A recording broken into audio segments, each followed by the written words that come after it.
কিছু দাব দিয়েছেন যে বান্দা গুনাহ করবে, পাপের সাথে লিপ্ত হবে, পাপ কাজ করবে, শয়তানের ধোঁকায় পড়ে জিন্দেগিটা বরবাদ করে দিবে, তাহলে কি আমার বান্দা জাহান্নামে যাবে? না, আমার বান্দা জাহান্নামে যাবে না। আমার আল্লাহ বলতেছেন যে লা তাকনাতু মির রাহমাতিল্লাহ। বান্দা পাপ কাজ করবে, পাপের সাথে লিপ্ত হবে, গুনার মধ্যে লিপ্ত হবে, আমাকে ভুলে যাবে।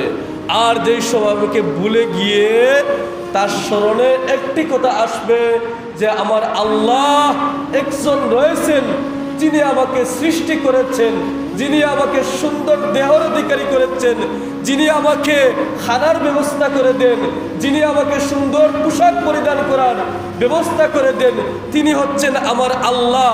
আমি হাজার গুনাহ করি না কেন, আমি যদি আমার আল্লাহর রহমত থেকে আমি বঞ্চিত না হই, তাহলে আমার আল্লাহ বলতেছেন ইন্নাল্লাহা ইয়াগফিরুজ যুনুবা জামিআ, বান্দা তোর সমস্ত গুনাহ আমি মাফ করে দিব। ইন্নাহু হুয়াল গফুরুর রহিম, আমি অতি ক্ষমাশীল, অতি দয়ার সাগর আল্লাহ সুবহানাহু ওয়া তাআলা। সুবহানাল্লাহ বলেন। বাবারা আমার, বন্ধুরা আমার, এই আয়াত থেকে আমরা বুঝতে পারলাম আমরা গুনার সাথে লিপ্ত হই, আমরা গুনার কাজ করি, আমরা খারাপ কাজের সাথে লিপ্ত হই, খারাপ কাজ করি, আমরা নামাজ ছেড়ে দিই। কিন্তু আমার আল্লাহ বলতেছেন বান্দা যাই কিছু করো না কেন, আমার রহমত থেকে যেন তুমি বঞ্চিত হও না।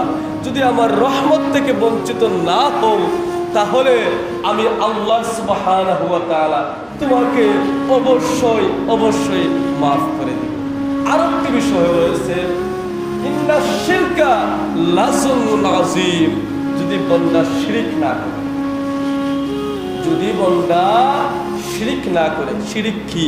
আমাদের মনের মধ্যে প্রশ্ন আসতে পারে, শিরক কি? শিরক হচ্ছে আল্লাহ সুবহানাহু ওয়া তাআলার সাথে কাউকে শরীক করা। আল্লাহ সুবহানাহু ওয়া তাআলার সাথে কাউকে শরীক করা ব্যতীত বান্দা যতই গুনাহ করে না কেন, আমার আল্লাহ সুবহানাহু ওয়া তাআলা বান্দাকে মাফ করে দিবে, যদি বান্দা রহমত থেকে বঞ্চিত না হয়। তবে বান্দা হিসাবে করণীয় হচ্ছে, ভুল তো আমরা করবই স্বাভাবিক, ভুলের ঊর্ধ্বে মানুষ নয়।